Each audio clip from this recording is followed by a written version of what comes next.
Como anunciamos, nos acompaña la magistrada Daniela Salazar, vicepresidenta de la Corte Constitucional, quien anoche dio a conocer un fallo con medidas cautelares que disponen al Ministerio de Finanzas suspender y abstenerse de modificar presupuestos asignados a las universidades. Doctora, buenas tardes, gracias por acompañarnos.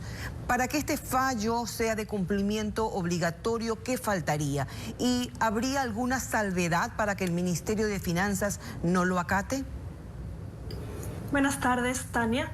En primer lugar, todavía no existe un fallo o una resolución de fondo sobre este tema. Lo que existe es una resolución de medidas cautelares, es decir, medidas para abstenerse de realizar, hasta que la Corte pueda emitir su fallo o su decisión, abstenerse de realizar cualquier tipo de medidas económicas que puedan tener un impacto en el presupuesto de la educación superior o de las instituciones de educación superior. Aunque esta medida es solo una medida cautelar, es igual de obligatorio y de inmediato cumplimiento por parte del Ministerio y de todas las autoridades públicas. Y permítame explicarle por qué. Porque esta y todas las decisiones de la Corte Constitucional, al ser la Corte el máximo órgano de justicia constitucional, son obligatorias. El rol de la Corte siempre es velar porque se cumpla la Constitución, y ese rol es aún más delicado, más activo, más importante durante un estado de excepción. Si la Corte ha adoptado una medida de esta naturaleza, es imprescindible que sea cumplida y acatada por las autoridades para velar por los derechos constitucionales. El hecho de que estemos en un estado de excepción no significa que aquellos derechos que no están expresamente suspendidos son derechos que ya no estén vigentes o los que debamos despojarnos o que se puedan cuidar de alguna manera. Doctora Salazar, la Corte ha dado 8 días de plazo para informar los reajustes hechos en educación. Eso significa que también podrán conocer los recortes a la educación media, por ejemplo, donde está el reclamo por la suspensión del bachillerato internacional, por ejemplo. Muchas gracias por su pregunta, porque me permite explicar. Hay dos tipos de decisiones que ha adoptado la Corte en relación con el presupuesto de la educación superior. La una es esta medida cautelar que viene atada a una acción de incumplimiento. En verdad hay 3 acciones de incumplimiento, donde lo que se alega es que se ha incumplido el dictamen de la Corte Constitucional, cuando la Corte Constitucional dijo, está bien, es constitucional o es compatible con la Constitución que estemos en estado de excepción, pero bajo ciertos parámetros. Hemos recibido alrededor de 10 acciones de incumplimiento, 3 de ellas se refieren justamente al presupuesto de la educación superior, y ahí se adoptan estas medidas cautelares.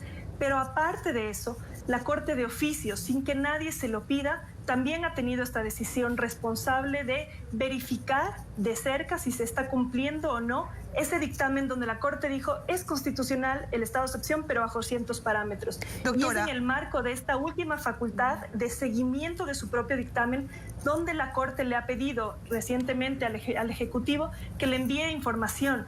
Primero, para entender todas las medidas que pueden haber tenido un impacto presupuestario en el sector educativo, en todos los niveles, en todas las modalidades. Doctora Salazar, pero además, podría pasar, perdón la interrupción, podría pasar que el Ministerio de Finanzas dilate el cumplimiento de estas medidas. ¿Hay plazos? ¿No hay plazos? Por supuesto, el cumplimiento de las medidas cautelares es obligatorio y es inmediato, no hay ningún plazo. Esas medidas están vigentes hasta que la Corte haya podido tomar su decisión sobre el fondo. Justamente se trata de que la demora que pueda tener la Corte en adoptar sobre el derecho a la educación en este caso, sobre la información que le comentaba que hemos pedido al Ejecutivo, esto se emitió el día martes, si es que no me equivoco, se notificó el día de ayer. Y eso se otorgó un plazo de 8 días para el Ejecutivo para responder a la Corte, como le decía, sobre todas las medidas y además de manera muy específica, por ejemplo, sobre si se ha cumplido o no con las asignaciones presupuestarias para las universidades y escuelas politécnicas que son cofinanciadas, sobre cuál es la situación de esos estudiantes ecuatorianos que están cursando estudios en el extranjero y que pueden tener deudas también por parte del Estado, que no sabemos cómo están sobreviviendo allá y si se garantizará la continuidad de sus estudios. Toda esta información la Corte la está pidiendo de oficio en esta fase de verificación del cumplimiento de su dictamen, porque nosotros consideramos que es absolutamente necesario que la Corte haga un seguimiento mucho más cercano, incluso independiente de las acciones que recibe respecto de este estado de excepción. Muchas gracias por su explicación y su ampliación, y estaremos atentos de este plazo de 8 días que han dado al gobierno. Gracias a la doctora Daniela Salazar, vicepresidenta de la Corte Constitucional Ecuatoriana. Gracias.